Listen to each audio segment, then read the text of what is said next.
Salut à tous, c'est Ezwin et Inès. Salut! Aujourd'hui, on se retrouve pour des petites histoires d'horreur, donc c'est parti, venez avec nous. Let's go! Alors, je vais commencer avec la première histoire d'horreur. Et si je vous disais que parfois, ce qu'on croit être un fantôme cache en réalité quelque chose de bien pire. C'est parti. Wouh!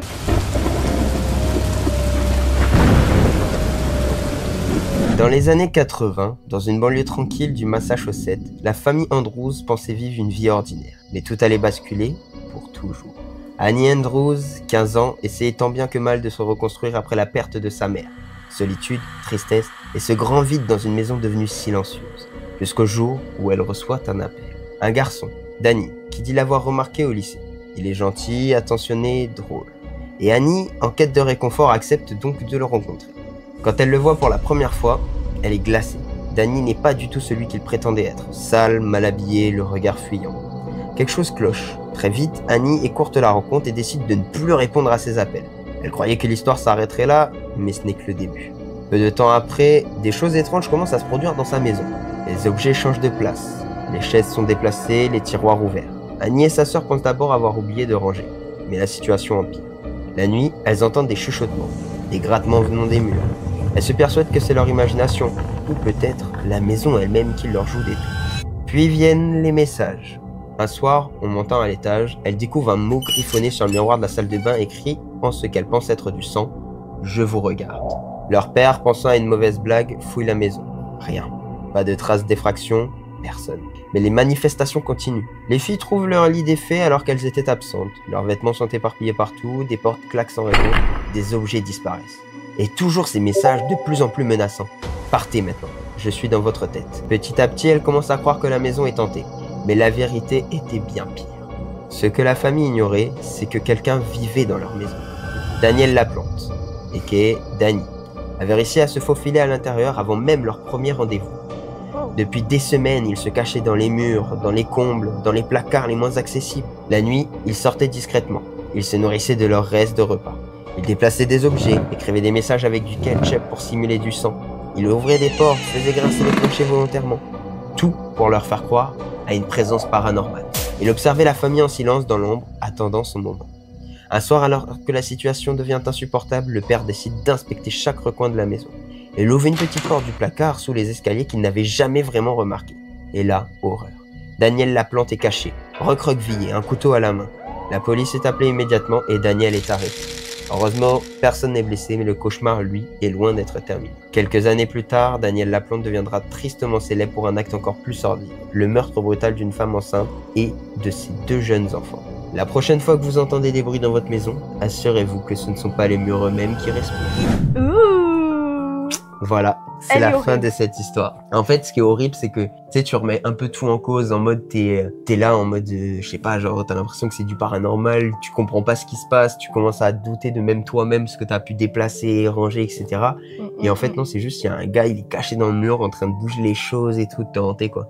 Je crois que c'est même encore pire du fait que tu te dis, en fait, il y avait quelqu'un de réel. Ah, pour moi, c'est pire. Ta personne, bah, ok, c'est flippant, mais il y a rien de palpable. Là, il y a vraiment quelqu'un. Ouais, et puis c'est que tu te dis, je sais pas. Genre, le gars, il vous a entendu pendant tout ce temps, potentiellement, il vous a vu à des moments où vous le voyez pas. De ouf. Et puis en plus, c'est qu'il attendait donc avec un couteau, ça veut dire qu'il avait l'idée potentielle de les tuer, voire pire, on sait pas, enfin, pire que la mort, je sais pas s'il y a, mais il y a toujours des possibilités, tu vois, genre de faire souffrir, etc., etc., quoi. Ouais, mais c'est surtout que du coup, je comprends pas l'utilité d'avoir voulu la rencontrer. S'il vivait chez eux, après il a voulu la rencontrer, mais du coup, au final, il n'y a pas vraiment de sens. Enfin, ça a mené à rien le fait qu'il la rencontre, quoi. J'avoue que je ne sais pas l'intérêt de ça, mais en tout cas, voilà. C'était Daniel Laplante, du coup. Bah, Daniel, pas cool. Voilà, fuck the fuck off. Non, mais il va te comprendre. Ah, fuck. Non, c'est un Américain. Ok, histoire suivante.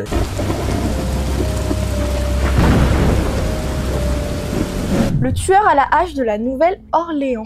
Un mystère criminel sans pareil. Entre 1918 et 1919, la Nouvelle-Orléans fut le théâtre d'une série de meurtres violents attribués à un tueur surnommé le tueur à la hache. Ce criminel s'attaquait principalement à des épiceries italiennes, frappant souvent pendant la nuit avec une hache provenant de la maison de la victime. Les premières attaques. Le 23 mai 1918, Joseph et Catherine Maggio furent attaqués dans leur appartement. Leurs gorges furent tranchées et leur tête fracassée avec une hache. Un message mystérieux fut trouvé sur le trottoir à proximité, suggérant une vengeance liée à une attaque antérieure sur des épiciers italiens. D'autres attaques suivirent, notamment celle de Louis Bessumer et de sa femme Harriet Lowe, qui survécurent miraculeusement malgré des blessures graves. Bonne nouvelle, en août 1918, une femme enceinte, Madame Schneider, c'est pas une bonne nouvelle, mais elle fut attaquée, mais elle donna quand même naissance à un bébé en bonne santé. Mais le 13 mars 1919, une lettre signée de l'enfer, entre guillemets, fut envoyée au journal Times-Picayune. Le tueur y déclarait être un esprit démoniaque et annonçait qu'il frapperait à 12h15 le 19 mars, sauf si des maisons jouaient du jazz. Cette lettre provoqua une frénésie musicale dans la ville. Ce jour-là, la ville résonna de musique jazz et aucun meurtre ne fut signalé. Donc malgré les efforts des autorités, le tueur à la hache ne fut jamais capturé. Plusieurs suspects furent envisagés, dont Joseph Mumfre, un criminel notoire. En 1920, il fut tué par la veuve de Mike Pepitone, un autre épicier tué en 1919. Elle affirma qu'il était le tueur, mais aucune preuve concluante ne fut trouvée. Des théories suggèrent que le tueur était un membre de la Main Noire, une organisation criminelle italienne, ou un musicien obsédé par le jazz. Une autre hypothèse propose que le tueur était une femme, peut-être Esther Albano, qui aurait tué son mari et accusé Mumfre pour détourner les soupçons. Donc le mystère du tueur à la hache demeure l'un des plus grands non résolus de l'histoire criminelle américaine. Les attaques brutales, la lettre énigmatique et l'absence de coupable connu continuent de fasciner et d'intriguer. C'est spécial. En fait, il s'est fait passer pour une entité presque à un moment. Bah, c'est ça, parce que bon là, il n'y avait pas cette théorie, mais j'y pense et je me dis, peut-être que juste il avait des problèmes psychologiques, peut-être qu'il croyait vraiment qu'il était une entité démoniaque, ou alors juste c'était pour faire peur et que les gens fassent de la musique. Et surtout c'est précis, genre jouer du jazz ou sinon vous allez tous mourir. Bah ouais c'est ça, c'est si vous jouez pas du jazz, quelqu'un va mourir, et vu que tout le monde joue du jazz, personne n'est mort. Tellement bizarre. Et bon, c'était en 1918-19, donc la personne normalement est décédée. Donc normalement ouais. Ah, là s'il est en vie, c'est que vraiment il s'accroche à la vie. Hein. Après c'est la Nouvelle-Orléans, et on connaît, si vous avez vu The Vampire Diaries. Ouais, allez. Klaus vient de là-bas, peut-être que...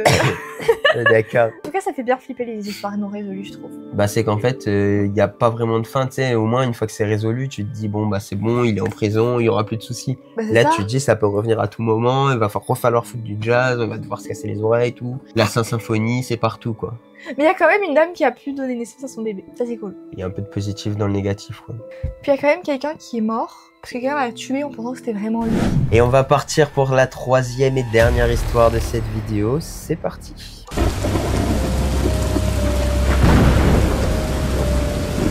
Le 14 septembre 1954, Jean-Marie Townsend, une jeune costumière de 21 ans travaillant dans le West End de Londres, rentrait chez elle à Ruislip, dans la banlieue ouest de Londres. Elle fut vue pour la dernière fois vers 23h45, quittant la station de métro de South Ruislip.